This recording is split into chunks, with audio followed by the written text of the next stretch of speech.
Hello everyone, welcome back to Metroid. We have done it. We are at the final stretch of the game. We've come a long way. We've collected a whole bunch of items, almost every item in the game. Well, actually, yeah, every item in the game. We collected all the missile tanks. We got all the energy tanks that we could. We've defeated both Kraid and Rayleigh. I don't know why I butchered his name like that. We've defeated Kraid and Ridley. We've cleaned out Brinstar. We've cleaned out Norfair. And we are on our way to the final stretch of the game, the final area. But before we go to that final area, we need to do one last thing. As I mentioned before, we need the ice beam in order to beat the game, which is something that we don't have right now because unfortunately you can't combine beams in this game. So sad, because I really like the wave beam. It's not great, I mean, but it's pretty good. It does like go all over the place, and it's kind of easy to miss enemies like this one. Well, it can miss the waivers, just like I did earlier. I mean, not earlier, but just now. I think it's cool that it can go through walls. But unfortunately, we can't carry it through the end of the game because we need it in order to take down the Metroids.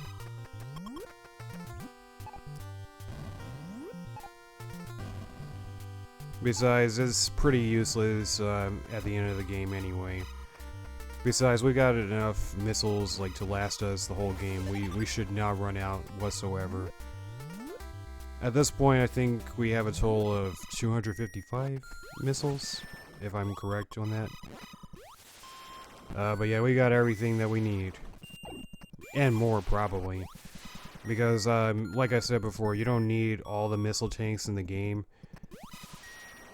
And I'm pretty sure that I'm pretty sure that Kraid and Ridley give you the missiles that you need. Did a little jump cut right there, just so you guys don't have to sit through and watch me go through all that once again, because we've already seen these areas before. Just grab the ice beam in place of the wave beam. Technically speaking, you can't really complete the game 100% because you can't get all the energy tanks. Well, you can get all the energy tanks, but it'll just refill your health. It'll just act as a health refill. You can't increase it beyond 6, unfortunately.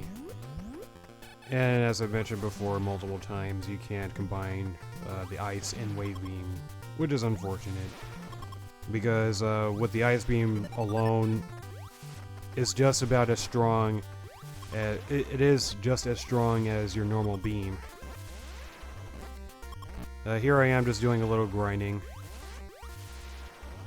And as also I mentioned before, that the ice beam is not great it's not a great offensive weapon. Like it does freeze enemies in place, but you shoot it again and it acts as one hit.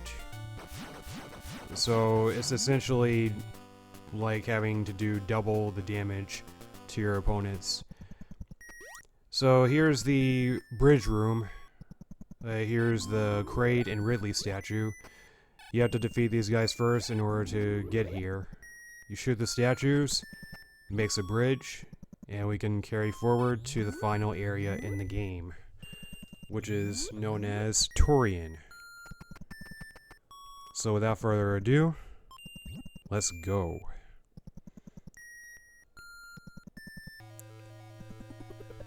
So Tourian only has 2 enemies that we have to deal with. And lo and behold, the title character, the title enemy, the title threat, whichever you would like to refer to it as.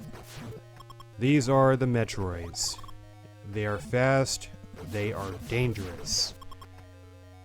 Unlike most enemies in the game, unlike most enemies in the game, which normally just touch you and you take damage, these guys grab a hold of you and drain you of your energy. So before they can do that, you have to shoot them with the ice beam and then load them with 5 missiles. And another jerk move by the developers, by the game designers, those donut guys are called the Rinka,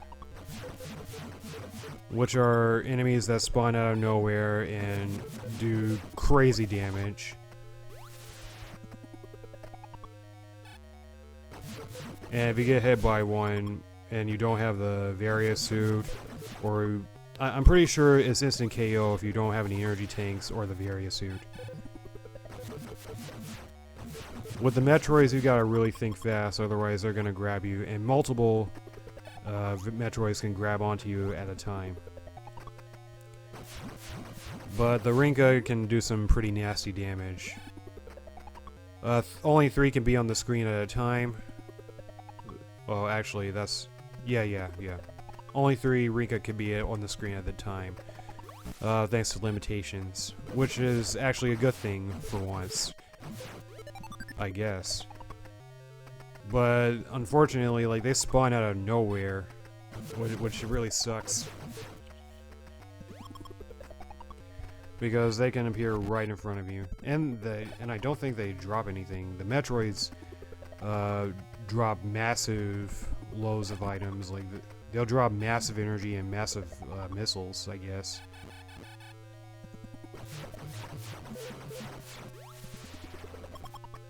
You also want to watch out for the Metroid's maneuvers, because unlike Samus, the Metroids have momentum. And depending on where you are, depends on how they act. Oh, and this Metroid grabbed me. And is draining me of my energy. So what you have to do is bomb the Metroid off of you. Like, you have to spam the bomb off of you until it eventually, like, goes away. You can't damage it unless it's frozen, as you can see. Don't think I need to tell you about the hazardous liquid. At least this game is glitchy enough to where it has to latch on somehow before it actually latches on, if that makes any sense. Because you can actually somehow shoot it before it actually grabs you.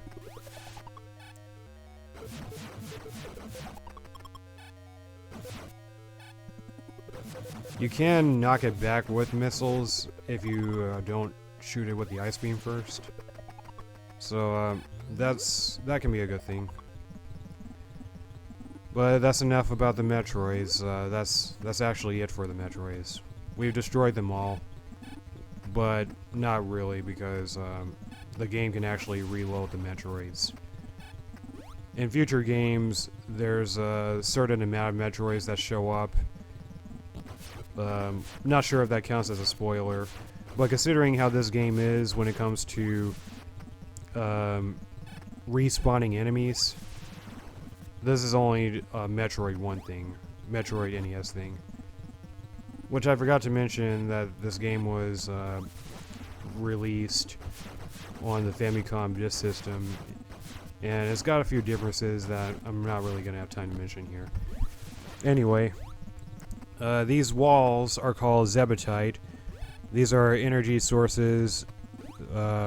According to the instruction manual, this energy source is vital for keeping Mother Brain alive. It is no more than a life-supporting system. You gotta spam it with missiles. You've also gotta watch out for these turrets. They do heavy damage. And then there's the Rinka. So you've got a lot of threats here, and it's very easy to get hit. But if you can manage to freeze the Rinka in place, even for a limited time, just like this, you have one less threat to deal with.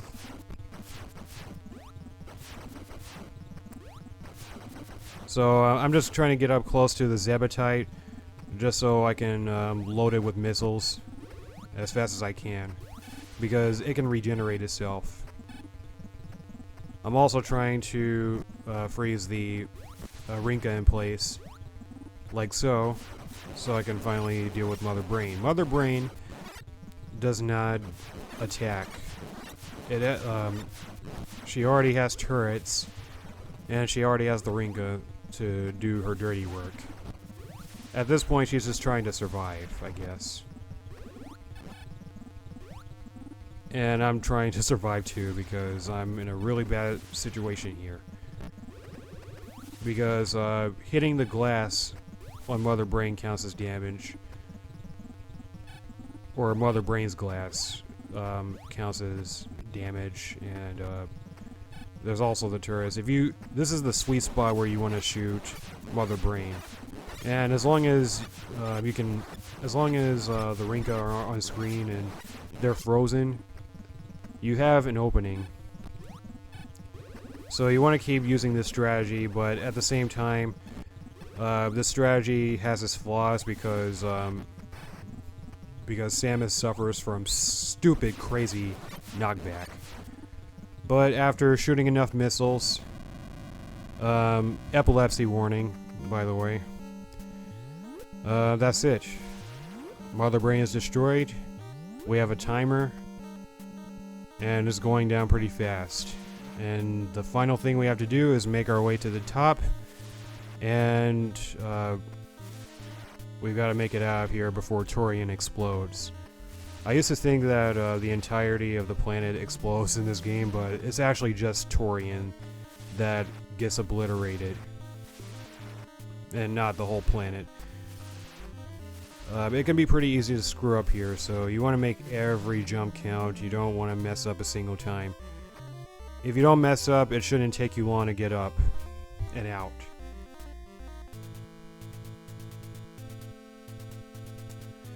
Great, you fulfilled your mission. It will revive peace in space, but it may be invaded by the other Metroid. Pray for a true peace in space. The other Metroid? Don't know what they meant by that. They probably retconned that. Oh, look at here. You guys already know this by now. It's no secret anymore, but in 1986, this was a very big deal. Usually in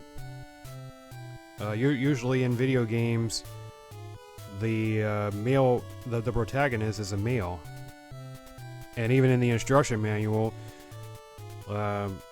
Samus is referred to as he. So that's pretty interesting. Why did I say that? But anyway, yeah, I thought that was cool. I actually found out that Samus was a female through Super Smash Bros. Brawl, because that's when they introduced Zero Suit Samus as a playable character. That's how I found out. But that's actually like for 1986. That was a pretty big deal. It's not so much now. Like, it's no secret that Samus is an awesome female protagonist these days. But yeah, that's about it. I do want to do a bonus video covering a better version of Metroid that you can play, a better version of the original Metroid that you can play. And I also want to show off some of the crazy passwords that the game has, because I think the passwords are worth checking out. But for right now, that's gonna be the end of my playthrough of Metroid. I hope you guys have enjoyed. Thank you all for watching. I will see you again in the next video. Until then, have a blessed one.